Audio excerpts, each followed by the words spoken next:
Meus irmãos, muito bom dia, que prazer, que privilégio poder estar aqui com vocês nessa manhã. Espero que Deus possa nos usar para poder fazer dessa manhã uma manhã toda especial, uma manhã de reflexão e uma manhã onde nós possamos lembrar do que Deus tem feito e do que Deus ainda pode fazer na nossa vida. Vamos começar a nossa reflexão orando. Vamos lá? Senhor, em nome de Jesus, muito obrigado, porque estamos aqui nessa manhã para cultuar o Senhor. Todas as vezes, ó Deus, que abrimos a nossa Bíblia, abrimos a nossa boca, é para bendizer o Teu nome, é um culto, ó Pai, de adoração ao Senhor, e que nessa manhã não seja diferente, que o Senhor não se retire de nós, mas que nós possamos nos aproximar do Senhor, ó Pai, e que todos, ó Pai, apesar de mim, possam abrir suas mentes e os seus corações para aquilo que o Senhor tem para nos dizer e nos trazer aqui nessa manhã. Louvamos e te bendizemos em nome de Jesus. Amém.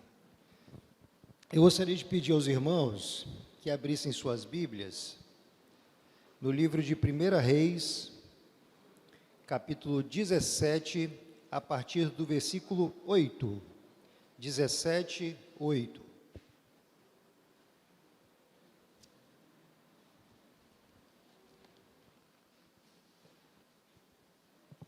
Acompanhe comigo, por favor. Diz assim: Elias e a viúva de Sarepta. Então a palavra do Senhor veio a Elias dizendo: Levanta-te-se e vá a Sarepta, que pertence a Sidom, e fique por lá. Ali ordenei a uma viúva que dê comida para você. Então ele se levantou e foi para Sarepta. Chegando ao portão da cidade, encontrou uma viúva que estava apanhando lenha. Ele a chamou e lhe disse: Por favor, traga-me um pouco de água numa vasilha para que eu possa beber. Quando ela já estava indo buscar a água, Elias a chamou e lhe disse: Traga-me também um bocado de pão, por favor. Porém ela respondeu: Tão certo como vive o Senhor, seu Deus, não tenho nenhum pão assado. Tenho apenas um punhado de farinha numa panela e um pouco de azeite num jarro. E como você pode ver, apanhei 2 pedaços de lenha e vou preparar esse resto de comida para mim e para o meu filho. Vamos comer e depois morreremos de fome. Elias disse a ela: Não tenha medo, vá e faça o que você disse, mas primeiro faça um pãozinho com o que você tem e traga-o para mim. Depois prepare o resto para você e para o seu filho. Porque assim diz o Senhor Deus de Israel: a farinha da panela não acabará, e o azeite do jarro não faltará, até o dia em que o Senhor fizer chover sobre a terra. A viúva foi e fez segundo a palavra de Elias. Assim comeram ele, ela e a sua casa durante muitos dias. A farinha da panela não acabou, e o azeite do jarro não faltou, segundo a palavra do Senhor, anunciada por meio de Elias. Depois disso, o filho da mulher, dona da casa, adoeceu, e a doença dele se agravou tanto que ele morreu. Então a mulher disse a Elias: O que foi que eu fiz a você, homem de Deus? Você veio aqui para trazer à memória a minha iniquidade e matar o meu filho? Elias respondeu: Dê-me o seu filho. Ele o tomou dos braços dela e o levou para cima, ao quarto, onde ele mesmo se hospedava, e o deitou em sua cama. Então clamou ao Senhor e disse: Ó Senhor meu Deus, por que afligiste também essa viúva com quem me hospedo, matando o filho dela? E estando-se 3 vezes sobre o menino, clamou ao Senhor e disse: Ó Senhor meu Deus, peço-te que restituas a vida a esse menino. O Senhor atendeu a voz de Elias, a vida foi restituída ao menino e ele reviveu. Elias tomou o menino e o levou do quarto até a casa, entregou-o à mãe dele e disse: Veja, o seu filho está vivo. Então a mulher disse a Elias: Agora eu sei que você é um homem de Deus e que a palavra do Senhor na sua boca é verdade. Meus irmãos, na semana que passou, não sei se a irmã Luzia me permite dizer, não sei se foi na terça ou na quarta-feira, estávamos conversando, eu, ela e Enoque, e ela falando sobre as dificuldades ao longo da vida, perdeu o esposo cedo, e dessa farinha nunca ter faltado, desse azeite nunca ter feito falta dentro da sua casa. E olha que os meninos lá não são pequenininhos não. E ela dizia como que ela tinha que pegar os pães, e muitos pães ali na padaria Vieira, para poder alimentar esses menininhos, que alguns às vezes até chamam de noquinha, não sei como consegue um diminutivo num homem desse tamanho, mas tudo bem. Mas essa manhã nós vamos falar sobre essas questões da vida. Aguente firme, ainda há esperança. Olha, eu sei que tem aqui o presbítero Luciano, que eu estimo muito, a tia Luzia, o Enoque e muitos outros vascaínos, ou botafoguenses, como o seu Gildo, que eu vi hoje aqui também. Me permita começar essa reflexão de hoje, cruzeirense também, mas falando um pouquinho sobre o Flamengo. Mas eu não vou compartilhar uma visão de torcedor, tá bom? Então, não fiquem magoados comigo.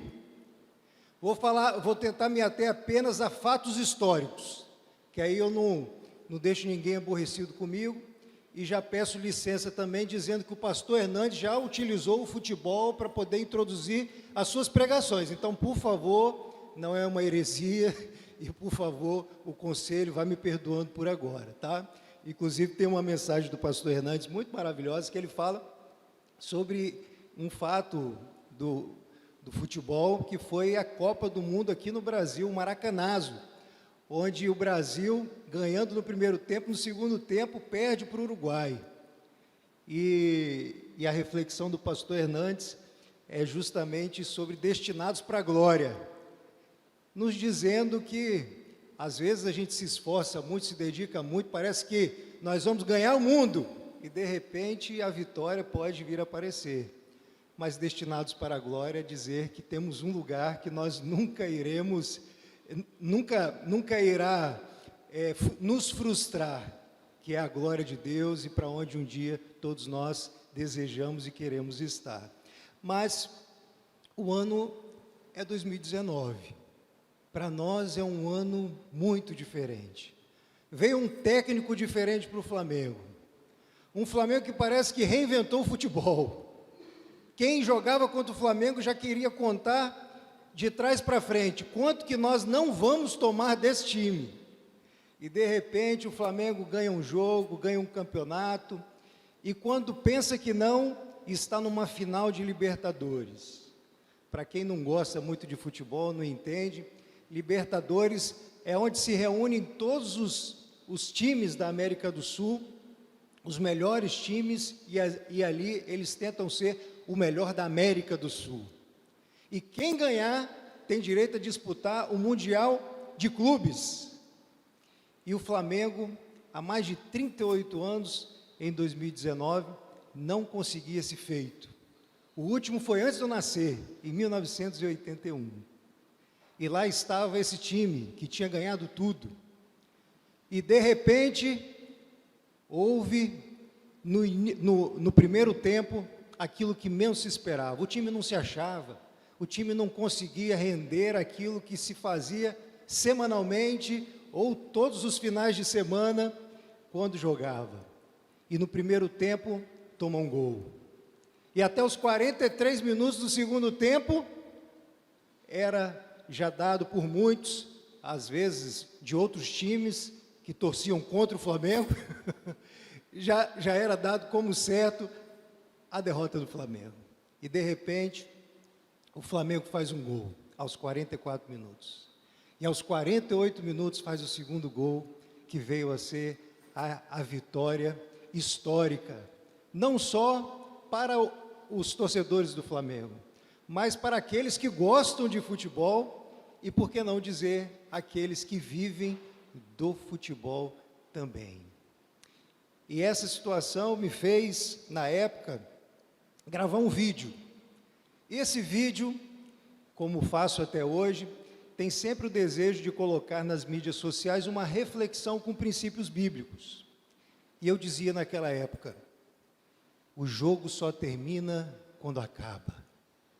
No futebol, assim como na vida, o jogo só termina quando acaba. E para minha surpresa, e por isso que eu conto toda essa história, eu vi um comentário de uma pessoa que me chamou muita atenção.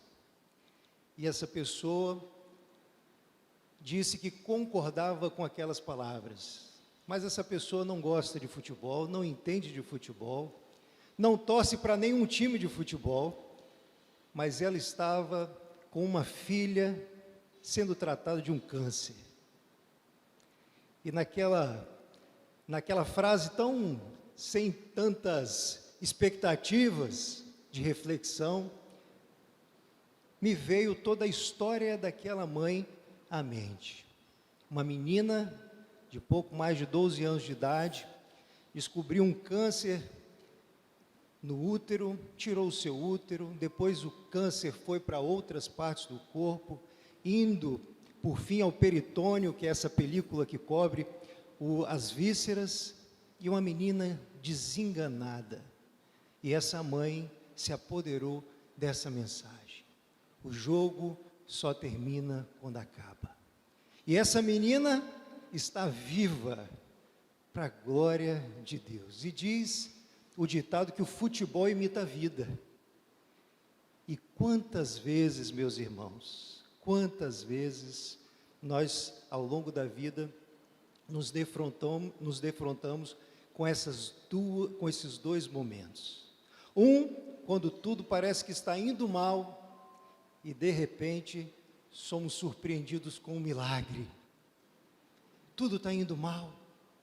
É um câncer que parece que foi embora, agora vai para outra parte, e as coisas vão ficando mais difíceis, de repente, o milagre chega.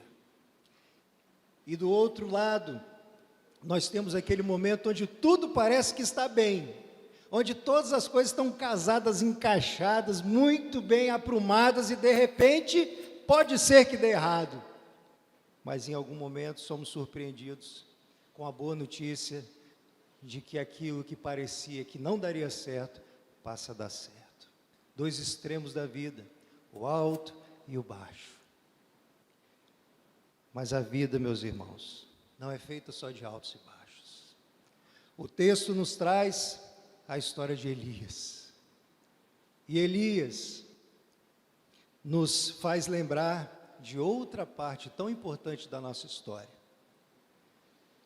É quando servos e servas, como eu e você, passamos por dificuldades que parecem ser intermináveis. Não é um dia difícil, não é um mês difícil, não é um ano difícil, é uma vida que parece ser de sofrimento. Seja um missionário que larga tudo para ir para o Oriente, ele não pensa que amanhã, ao converter uma pessoa, ou se converter uma pessoa, ter mais um aliado, ou implantar mais uma igreja, e agora está tudo terminado, pronto, acabou minha tarefa. Não, a tarefa é interminável. Talvez o frio na barriga, por conta das metralhadoras, por conta da hostilidade, seja interminável. Uma mãe que tem um filho deficiente, ou uma família que atravessa uma demência, tragédias pessoais, gente que foi amputada por conta da violência urbana, ou um trânsito, momentos que parecem intermináveis. E esse profeta Elias sabia muito bem o que é viver sem conseguir vislumbrar uma luz no fim do túnel. O que é viver com dificuldades sem prazo para acabar. Esse Elias veio a ser profeta. E profeta é você predizer acontecimentos por inspiração de Deus. Você dizer aquilo que ninguém ainda vê, isso é ser profeta. E dizendo de coisas verdadeiras que vão acontecer. E Elias teve essa tarefa com ninguém menos do que o rei Acabe. E a sua jornada, na sua missão como profeta, inicia com uma tarefa de dizer ao rei Acabe que não haveria orvalho nem chuva nos próximos anos, a não ser quando ele, o profeta, dissesse. Imagina você dizer a um rei, que seria só quando você dissesse, não ele o rei. Imagina você dizer ao rei, que aquilo que de pior poderia acontecer ao seu reinado, ao seu povoado, estava por acontecer. Imagina você com essa notícia. Essa era a tarefa de Elias. Mas que tipo de rei foi Acabe? 1 Reis 16, 31 a 33 diz o seguinte: como se fosse pouca coisa andar nos pecados de Jeroboão, filho de Nebate, tomou por mulher a Jezabel, filha de Etibaal, rei dos Sidônios, e foi e serviu a Baal e o adorou. Levantou um altar a Baal, na casa de Baal, que edificara em Samaria. Também Acabe fez um poste ídolo, de maneira que cometeu mais abominações para irritar ao Senhor, Deus de Israel, do que todos os reis de Israel que foram antes desse. Imagina a quem Elias tinha a tarefa de dar a notícia ruim, de dar a notícia triste. E como consequência desses dizeres, o versículo 4 em diante diz o seguinte, que Elias, retira-te, Deus dizendo a Elias, retira-te daqui, vai para o lado oriental e esconde-te junto à torrente de Querite, fronteira ao Jordão. Beberás da torrente e ordenei aos corvos que ali mesmo te sustentem. Foi, pois, e fez segundo a palavra do Senhor. Retirou-se e habitou junto à corrente de Querite, fronteira ao Jordão. Os corvos lhe traziam pela manhã pão e carne, como também pão e carne ao anoitecer, e bebia da torrente. Mas passados dias a torrente secou, porque não chovia sobre a terra. Não bastava apenas fazer o que era mais difícil. Era necessário consequências enormes. Era necessário padecer de ser perseguido, de ter a comida pouca, de ter que depender de um milagre. Imagina você, se nós temos dificuldade de ir ao supermercado e fazermos a nossa compra do mês, imagina você esperar por um corvo para poder trazer comida para você. Imagina você esperar que esse riacho, que você vê a cada momento que seca, e você criar por expectativa de que esse riacho pode em algum momento, mesmo que secar, não faltar água para que você beba. E aí, Elias pensando, agora eu vou ter um refrigério, porque faltou a água do riacho, mas Deus vai me mandar para a casa de uma viúva, e lá eu vou me alimentar.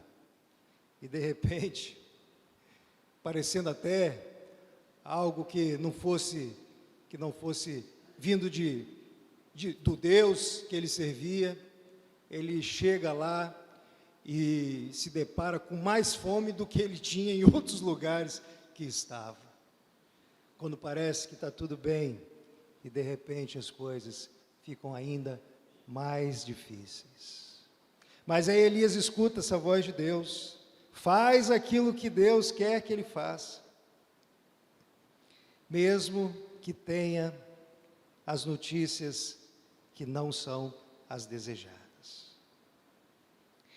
Os eventos dolorosos da vida, meus irmãos, foram sendo somatizados. Em 1 Reis 19:4 diz, ele mesmo, porém, se foi ao deserto, caminho de um dia, e veio e se assentou debaixo de um zimbro, e pediu para si a morte, e disse, basta, toma agora, ó Senhor, a minha alma, pois não sou melhor do que meus pais. Era dificuldade atrás de dificuldade, a ponto de desejar a morte. Era um filho, depois do filho veio uma dificuldade econômica, depois de uma dificuldade econômica veio uma saúde sua, ou da sua família, uma dificuldade após a outra. E tem momentos da vida que muitos de nós, mesmo crentes, somos tentados a dizer, Senhor, por que não me leva logo? Por que não acaba logo com tudo? Por que não me deixa pelo menos ver sua glória? Porque pelo menos na sua glória não haverá dor, não haverá mais sofrimento, não haverá mais lágrima. Não leva meu filho, não leva meu parente, leva a mim. Muitos de nós, em muitos momentos, somos tentados ou somos levados a assim pensar. O escritor T. Harv Eker diz o seguinte: ensinamentos se transformam no condicionamento, que são todas as respostas automáticas que nos conduzem ao longo da vida. Ensinamentos se transformam no condicionamento, que são todas as respostas automáticas que nos conduzem ao longo da vida. Todas as coisas que você passa, todas as coisas que você vive, passam a ser ensinamentos, que como consequência traz comportamentos automáticos. Isso quer dizer que se você ver a vida com esperança, a resposta automática é sempre comportamentos de esperança. E se você passa pela vida com ensinamentos ou aprendendo apenas aquilo que é dor, sofrimento, os seus comportamentos vão refletir comportamentos de sofrimento. Então, se os ensinamentos são tão importantes para a gente, o que será que nós podemos tirar de ensinamentos, de proveito, nesse texto? E é um texto muito conhecido. Quantos de nós que somos da igreja que nunca lemos esse texto? Quantos de nós que já não utilizamos esse texto em diversos momentos do culto da igreja? Mas temos muitas coisas ainda a refletir sobre essas questões tão importantes, tão relevantes, a história de Elias, dessa viúva e do seu filho. E a gente pode dizer que esses ensinamentos, eles podem se transformar em um recondicionamento, e é isso que nós buscamos aqui na manhã de domingo. Como que eu posso tirar no meio de todas essas dificuldades, aprendizados que vão recondicionar a minha forma de ver e de encarar essa vida? E nós temos 3 exemplos, 3 grandes momentos da vida, que nós podemos tirar grandes e valiosas lições. A primeira, a de Elias. Irmãos, o início do texto, do capítulo 17, diz assim: então Elias, o tesbita dos moradores de Gileade, disse a Acabe: tão certo como vive o Senhor Deus de Israel, a quem eu sirvo, não haverá orvalho nem chuva nos próximos anos, a não ser quando eu disser. Esse homem tinha uma missão. A primeira e grande e valiosa aprendizado, ensinamento que nós tiramos da vida de Elias: não importa tão duro seja a sua missão, mas encare a sua vida como um chamado, como uma missão. Perceba no que você faz, algo que vai muito além do que uma costura, vai muito além do que você fala, vai muito além de uma medicação dada. Encare aquilo que você faz com uma missão. Uma vez perguntaram ao vendedor de picolé: mas você ganha tão pouquinho? Ele fala: pouquinho, mas eu sei que todo dia quando eu vou à praia, tem um monte de gente morrendo de sede, precisando tanto de um picolé para se refrescar. Encare a sua vida como uma missão. E ter uma missão é utilizar as ferramentas que se tem às suas mãos, que foi o que Elias fez. A ferramenta que ele tinha à mão, ele não esperou estar mais preparado, ele esperou que Deus pudesse dizer o vai, e ele foi com aquilo que ele tinha. John Mason diz o seguinte: a pessoa bem-sucedida é a que faz tudo o que é capaz com tudo que possui no lugar onde está. Se você tem um chamado, se você encara a sua vida como uma missão, não espera estar pronto, não espera você ter uma ferramenta que você ainda não tem. Tudo que você pode fazer hoje, você já tem pronto a seu favor. Basta apenas que você peça a Deus para colocar essa ferramenta com o formato, com o uso adequado para que você possa mais bem utilizá-la. O evangelista sapateiro americano, John L. Moody, não esperou fazer um curso de oratória, não esperou ser um grande linguista, não esperou ter as melhores universidades. Ele foi com a sua linguagem de sapateiro mesmo. Ele foi com o que ele já tinha até aquele momento e foi um dos maiores pregadores que já existiu, porque as pessoas se conectavam com a missão que esse homem tinha. Você é um missionário aonde você está, seja no seu trabalho, seja na igreja, seja na sua casa.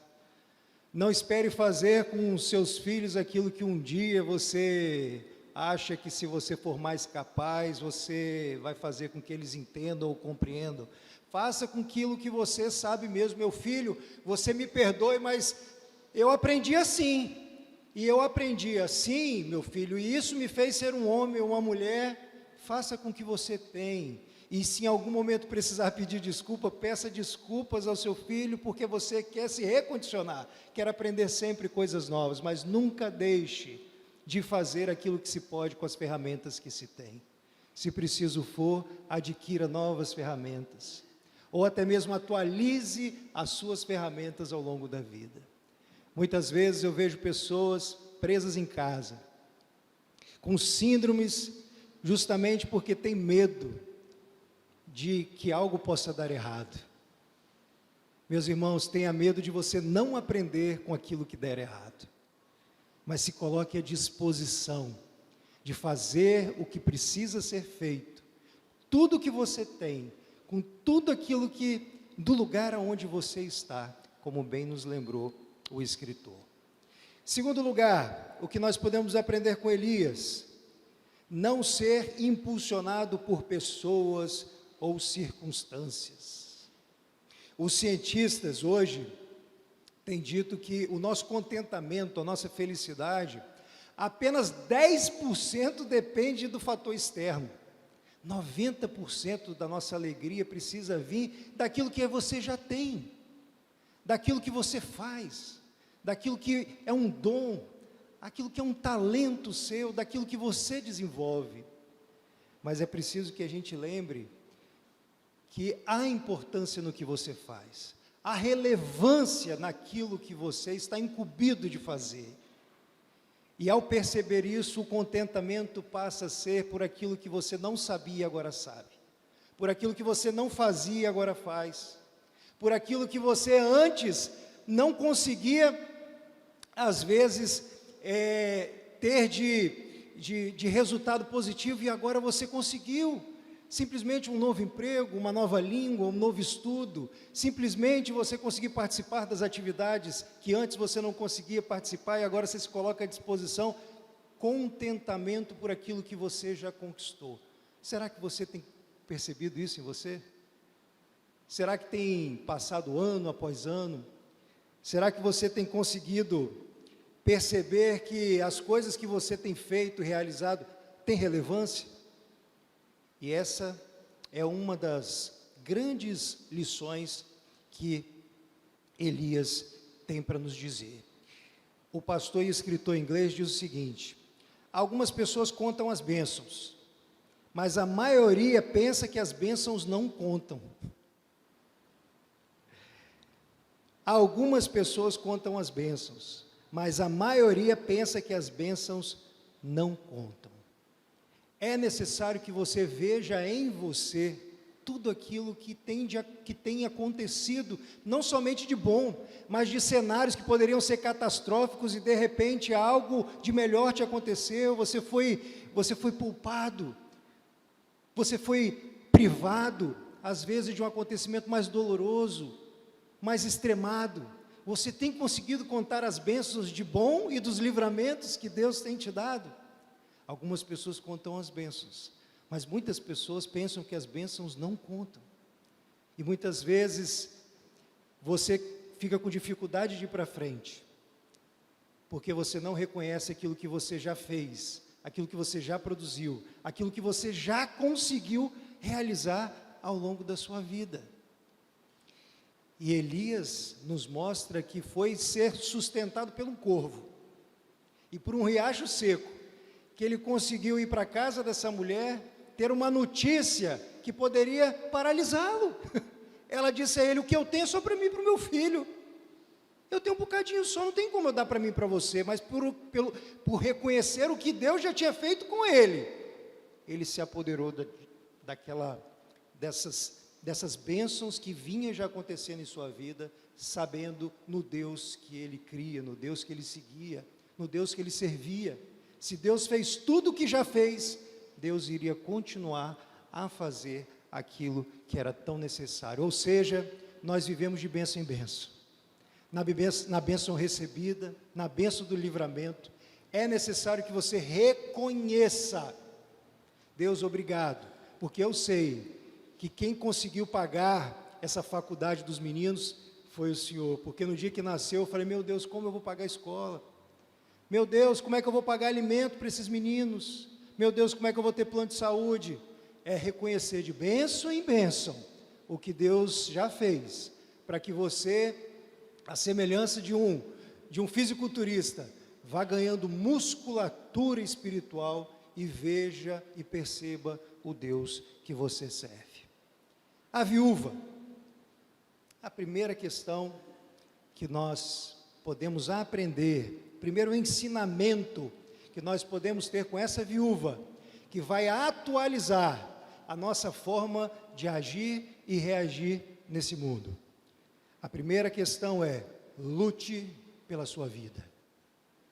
Parece ser uma frase tão simples, né? Até porque todo ser humano, por mais que queira morrer, se você jogar ele na água, não colocar uma boia, se ele não souber nadar ou se der uma cãibra, ele vai lutar pela sua sobrevivência, por incrível que pareça, por mais que o seu adoecimento seja emocional, mas todos nós lutamos pela vida. Mas não é lutar por lutar, é lutar para querer acreditar que tem coisas que podemos nós fazer, ou que cabe somente a nós fazer. Em 1 Reis 17:10 diz que: então ele se levantou e foi a Serepta, Elias. Chegando à porta da cidade, estava ali uma mulher viúva apanhando lenha. Ora, nós lemos o texto e a mulher dizia que ela iria comer e morrer. Se ela tivesse apenas lidando com o momento, como ele se apresentava: eu vou ficar aqui, eu como o que der para comer, essa farinha eu mesmo molho ela, eu mesmo como. Ela se deu ao trabalho de pegar lenha. Lenha é preparar, lenha é para cozer, lenha é para deixar o alimento em ponto de ser degustado. Essa mulher lutou pela vida.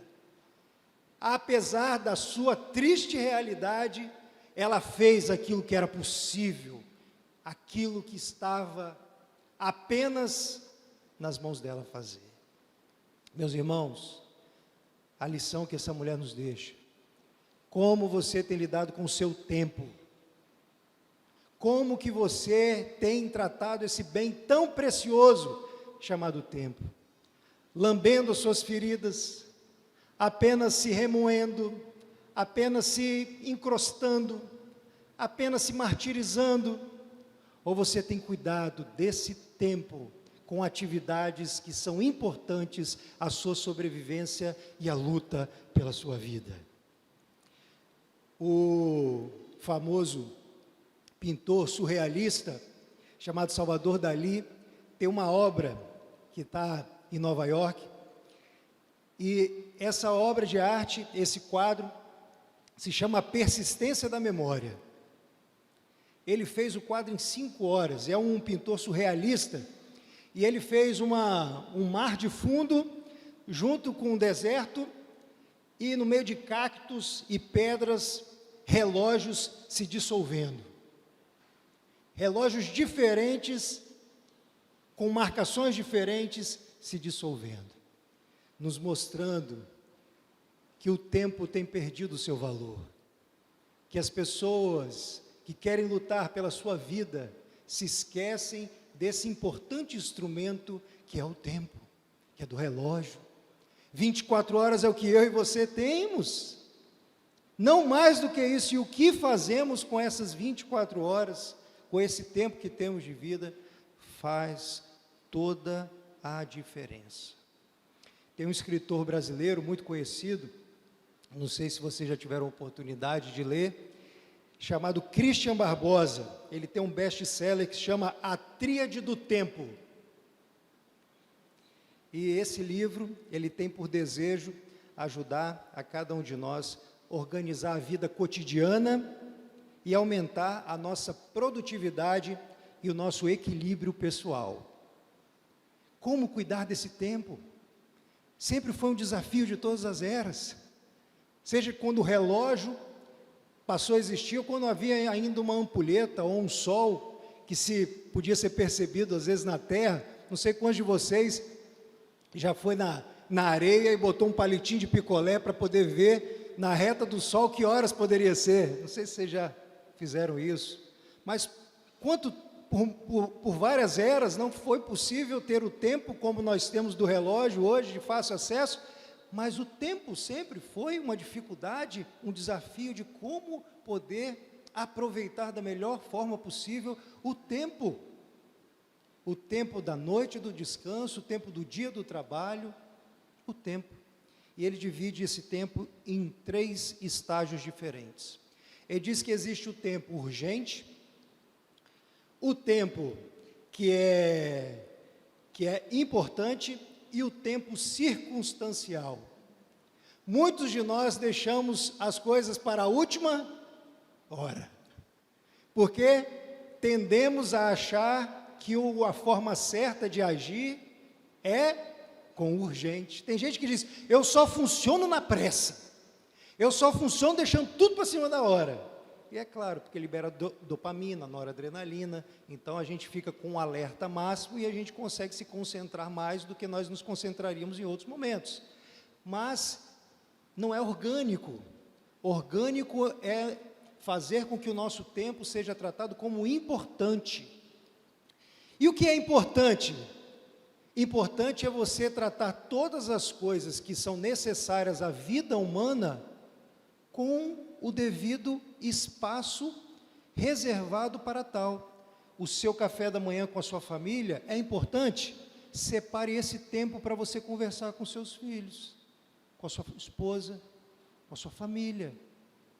Separe o tempo de almoço. Quando nós vamos almoçar, por volta de meio-dia às 2 horas, a adrenalina baixa. É o momento da gente conseguir conversar, é o momento da gente conseguir repor as nossas energias para a continuidade do nosso trabalho. É o tempo importante, é o tempo de lazer, é o tempo de estudo, é o tempo de uma capacitação profissional.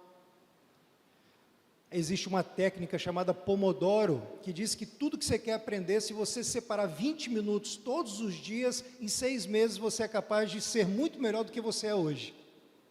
O tempo. Você tem dividido o tempo para um aprendizado de uma nova língua? De aprender a Bíblia? De orar? De se capacitar? De escutar um vídeo que seja de uma técnica que você ainda não sabe, seja de costura, seja de cozinha, seja de qualquer coisa. O tempo é importante. O tempo de você estar na igreja, o tempo de você estar em comunhão, o tempo. E nós não conseguimos fazer o que é importante, porque deixamos para cima da hora, ou porque se permitimos estender muito do nosso tempo em situações que é chamada de circunstanciais. O que é circunstancial? Eu passei minha tarde inteira no celular ou na internet, eu não sei nem o que eu fiz. O que você fez essa semana? Eu assisti uma série, que a série tinha 7 temporadas, eu passei a semana toda assistindo toda a temporada. Entenda que tudo aquilo que desperdiça o seu tempo é circunstancial. Agora, se você trabalhou o dia inteiro, no final do dia quer assistir um jogo, é circunstancial? Não, é importante. Você gosta às vezes de ir para o futebol, Gosta de jogar um videogame, quem gosta? Quem gosta, às vezes, de assistir um episódio da série, assistir um filme, é circunstancial? Não, é importante. Se você gosta, às vezes, de jogar a conversa fora, eu separei um dia da noite, que eu chamo de resenha agora, né? Para ir para uma resenha, conversar com os amigos, é importante. Entenda a partir dessa viúva, lute pela sua vida, a partir da forma como você lida com o seu tempo. Passe mais tempo vivendo aquilo que é importante. Diminua o circunstancial da sua vida. E, se possível for, evite ao máximo viver com os urgentes. Segundo lugar, diferencie o santo do profano. Diferencie o santo do profano. Essa mulher diz o seguinte, no versículo 12, porém ela respondeu, tão certo como vive o Senhor teu Deus, não tenho nenhum pão assado. Ela reconheceu quem é o Senhor, seu Deus, e é em letra maiúscula, Senhor aqui está em letra maiúscula. No meio de uma sociedade com tantos deuses, ela reconheceu que aquele homem estava ali a imagem e semelhança de um Deus diferente, de um Deus que era o maior, o Deus que era único, um Deus que não podia ser comparado a nenhum outro. Ela conseguiu identificar o santo do profano. E quando você consegue identificar o santo do profano, Elias disse a ela no versículo 13, não temas. Se você consegue perceber que a resposta daquilo que você tem orado, tem aparecido, seja por uma pessoa, seja por aquilo que você lê, seja por uma mensagem que você escutou, e você consegue identificar que aquilo é santo, não é profano, aquilo não é para minha glória, mas para a glória de Deus e para a minha alegria, não temas, faça, e se eu errar, e se não sair do jeito que eu quero, do jeito que eu desejava, aprenda. Ensinamentos se transformam em comportamentos automáticos. Aprenda com seu Deus. A cada momento que Ele disser para você ir, vá, não é que vai dar tudo certo, é que as coisas vão sair em algum momento diferente do que você, ou que nós queremos. Mas que a cada dia nós vamos estruturando mais a nossa marcha. Nós vamos aprendendo mais com Deus à medida que nós permitimos mexer no barco em movimento, porque é isso que Ele deseja de nós. E aí, quando você reconhece que Deus está na frente do negócio, não precisa temer, e Ele usará o que você tem em mãos. Foi assim com Pedro, enquanto pescadores de gente, mas antes pescador, que passou a noite inteira tentando pescar e não conseguiu. Deus não deu nada de diferente, era a mesma rede, era o mesmo barco, eram as mesmas coisas, é com o que tem. Porque assim diz o Senhor, Deus de Israel, a farinha da tua panela não acabará, e o azeite da tua botija não faltará, até o dia em que o Senhor fizer chover sobre a terra. É verdade que às vezes a gente deseja um carro novo, uma casa nova, comer um bom filé, né? Comer fora, é verdade. Mas tem momentos da vida que nós aprendemos com essa viúva, até o dia que possa vir a chover, até o dia que as coisas melhorem, nós precisamos nos agradar com aquilo que Deus tem mandado. Porque em alguns momentos, só de não faltar para pagar a luz, só de não faltar para faltar a mesa, só de não faltar para que a gente consiga minimamente se vestir, só de não faltar, já é uma excelente providência de Deus. Até porque, meus irmãos, eu sempre digo o seguinte, nada do que você deseja e quer é tão importante quanto o que você já tem. Nada do que você deseja e quer é tão importante quanto o que você já tem.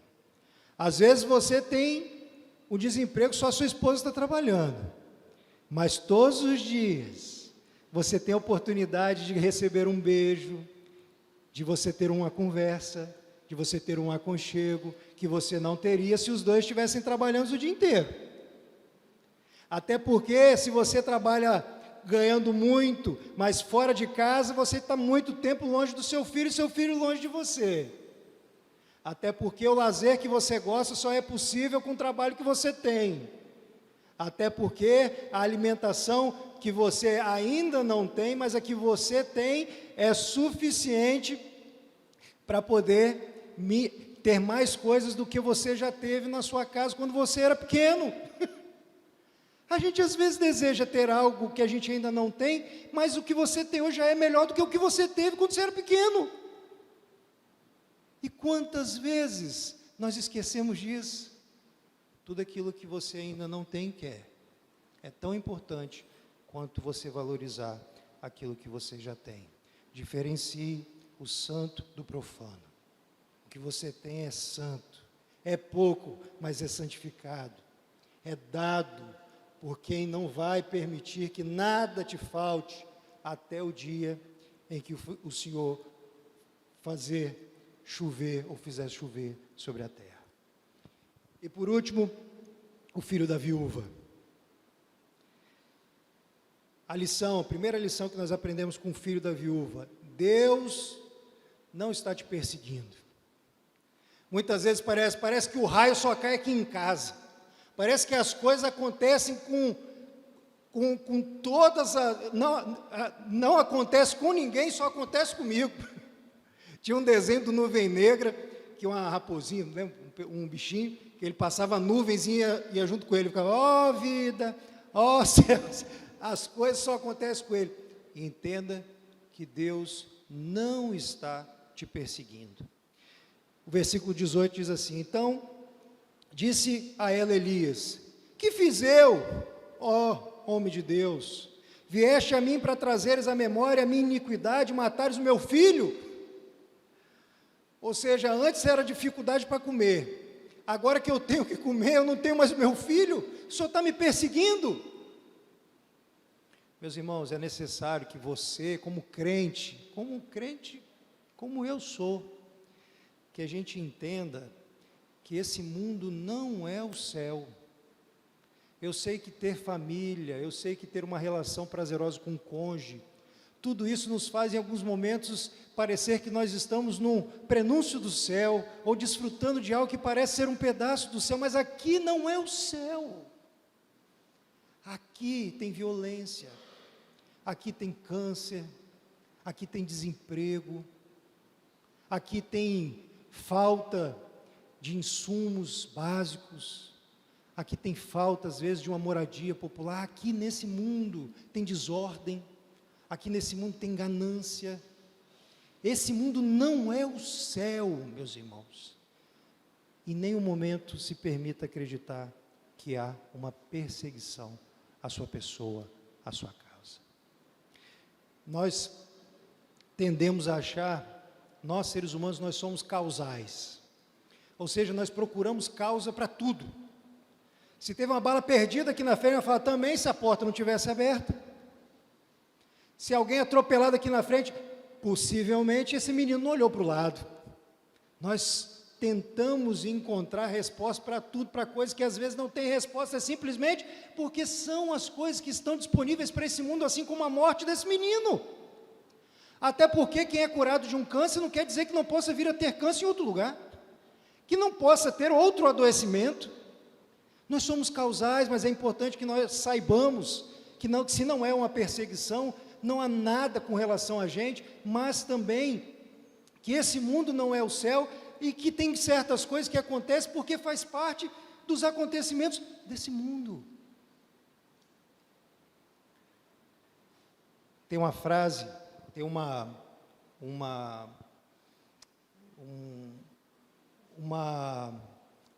entendimento que a psicologia tem, chamada cegueira não intencional. Cegueira não intencional. Nós tendemos a não perceber o que não estamos procurando. Essa percepção seletiva explica porque quando estamos procurando alguma coisa, a vemos por toda parte. Se eu te pedir para fechar os olhos agora, Fecham os olhos, rapidamente. Fecham os olhos. Pense numa cor amarela. Coloque essa cor como se estivesse na sua frente. Amarela, amarela, amarela. Agora abra os olhos, olhem para os lados e vejam quantos amarelos você encontra. Cegueira não intencional. Muitas vezes por falta de foco, nós não conseguimos observar coisas que estão à nossa frente. A nossa mente precisa ver ou com esperança ou com desesperança. Como você tem calibrado o seu foco? Você tem acreditado que tudo é contra você? Ou tudo passa a ser uma oportunidade de aprendizado, de ensinamento? John Mason dizia o seguinte, é o autor do livro Derrotando o Inimigo, chamado Mediocridade. A depressão, a melancolia, o pessimismo, o desespero, o desânimo paralisam mais gente do que todas as doenças juntas. Quando nós passamos por uma situação difícil, nós tendemos, por essa cegueira não intencional, a ver o mundo todo preto e branco, com desânimo. A gente vê as coisas com pessimismo, com melancolia, com desespero, com desânimo de novo. É um ciclo.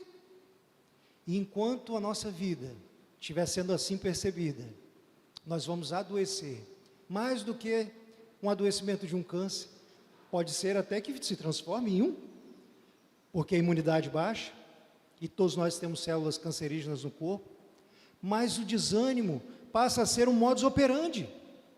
É como se você olhasse para uma pessoa num dia ensolarado e a cabeça dela está baixa, e ela está corcunda. O que acontece?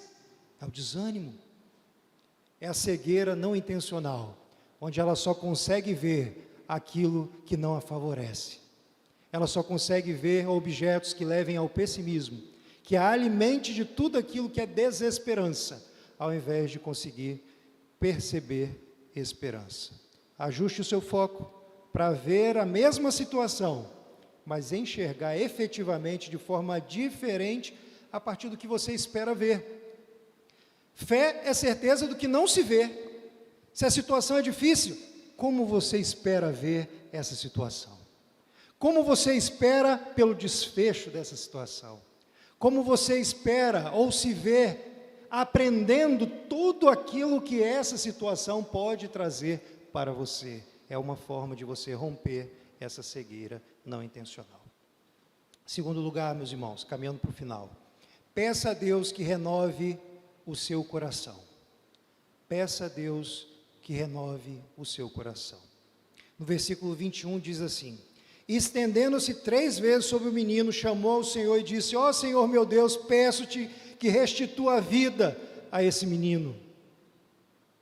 Meus irmãos, a vida é representada pelo coração. É a partir do coração que bate, que você sabe que uma pessoa tem vida. Se você quer saber se a pessoa está com vida, carótida, você vê pulsação dela, porque a necessidade do coração está funcionando. O coração é o primeiro órgão a ser formado quando há um embrião.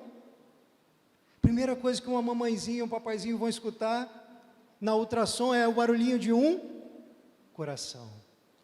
Esse homem, para voltar a viver, deveria voltar a ter o coração pulsante. Mas ter um coração não basta. É preciso ter um coração renovado. É preciso ter um coração novo. E esse coração novo, nessa importante passagem, mostra que é um coração que Deus novamente sopra para que volte a ver o melhor da vida, a olhar a vida com esperança. Eu não sei se vocês sabem, mas o coração é a sede das nossas emoções. Quando uma criança é pequena, ela não entende nada, mas ela absorve tudo, desde a barriga da mãe. Tem coisas que você precisa tratar num adulto, que não é porque você foi um pai ruim, mas é porque ela foi uma criança indesejada no útero da mãe, e ela guarda esse sentimento até os dias atuais. O coração é o maior nervo do corpo humano, chamado nervo vago. O coração tem mais de 40 mil neurônios.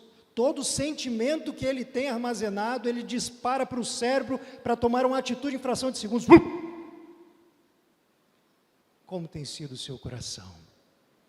Você é convertido, você é renovado, mas o que tem sido armazenado nesse coração? Vida nova, restaurada, animada, não com um ânimo motivacional, mas com um ânimo naquilo que você acredita. O coração é importante de cuidarmos, é a partir dele que vamos colecionar as melhores histórias da nossa vida. Irmãos, o coração é a raiz. Podemos dizer que se nós fôssemos uma árvore, o coração é a raiz. Se você quer ter belos galhos, um belo tronco, se você quer ter bons frutos, cuide do seu coração. É a sede das suas emoções. O matemático Blaise Pascal dizia que o coração tem razões que a própria razão desconhece. O seu coração tem razões aí de ser rejeitado, de não ser como seu pai foi, ou de como seu pai é.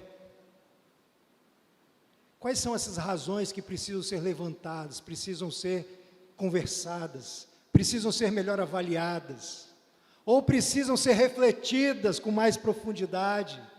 Porque tudo que você passou te fez ser quem você é. Será que se você tivesse tido uma outra história, você não seria esse homem, essa mulher que você pode e deve ser hoje? O coração tem razões que a própria razão desconhece.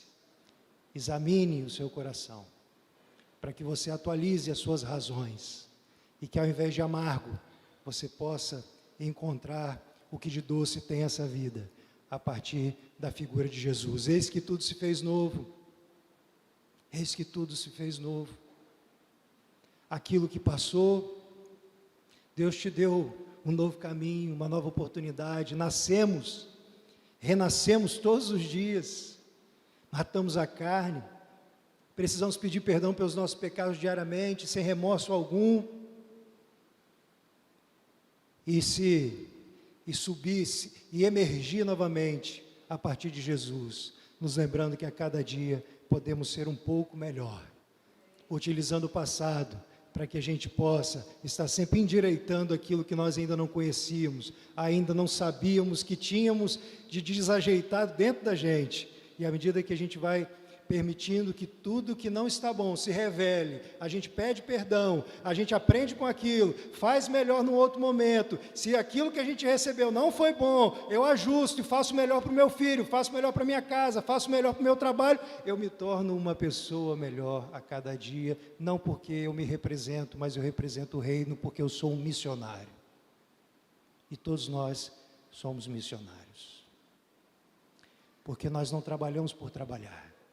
Nós não fazemos por fazer, fazemos como Elias, porque somos vocacionados, porque recebemos dons e talentos, e que a nossa alegria é todos os dias esmerar mais o nosso dom e o nosso talento, para que a cada dia as pessoas possam conhecer um servo de Deus, sendo sapateiro, costureiro, cozinheiro, advogado, economista, político, seja lá qual for a sua profissão, mas antes disso, você é um vocacionado.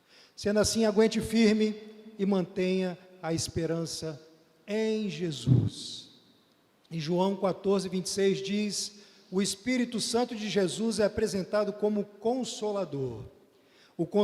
Mas o Consolador, o Espírito Santo, a quem o Pai enviará em meu nome, esse vos ensinará todas as coisas, e vos fará lembrar de tudo que vos tenho dito.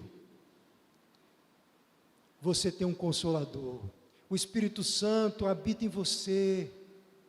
Se ele habita em você, permita que ele faça uma faxina geral dentro do seu coração, que você limpe, que você tenha um foco.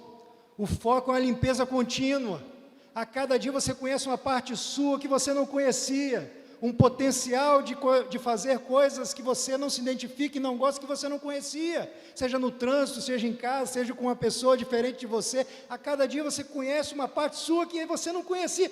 Utilize isso, deixa o Espírito Consolador te direcionar, te limpar, te esterilizar a cada dia, para que você possa, na sua caminhada, contar as bênçãos, porque nós contamos as bênçãos. Muitos pensam que as bênçãos não contam, mas nós levamos em consideração cada bênção, do que nós fazíamos por não entender e agora fazemos, porque entendemos, porque queremos fazer aquilo que nos é possível, aquilo que nos dá prazer, porque nós podemos fazer, e não mais porque os outros irão reconhecer, ou irão apertar nossa mão, irão nos abraçar, não, porque nos faz bem cumprir o nosso propósito, a nossa missão.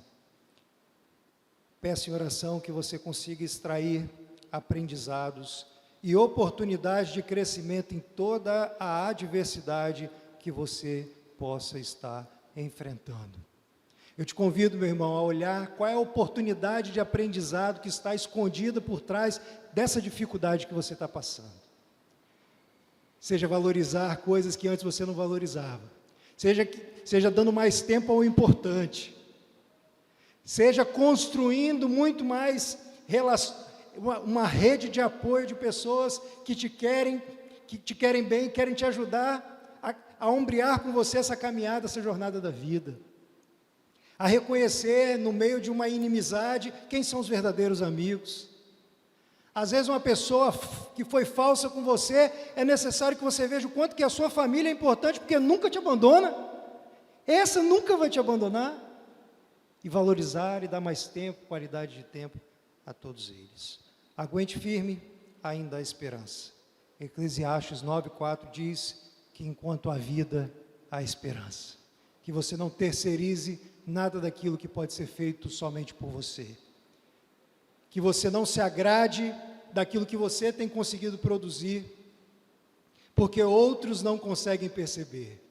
Mas que você se contente com tudo aquilo que Deus tem te dado, com tudo aquilo que Deus tem te ensinado, com todas as oportunidades que estão sendo abertas a você e a mim, a cada percurso difícil, a cada linha torta, a cada vento forte que passa pela sua vida, e que você possa, junto com Cristo, que é o seu e o meu Consolador, ter um canal direto, onde se aproxime de quem nunca irá nos abandonar, nos deixar e até mesmo nos decepcionar.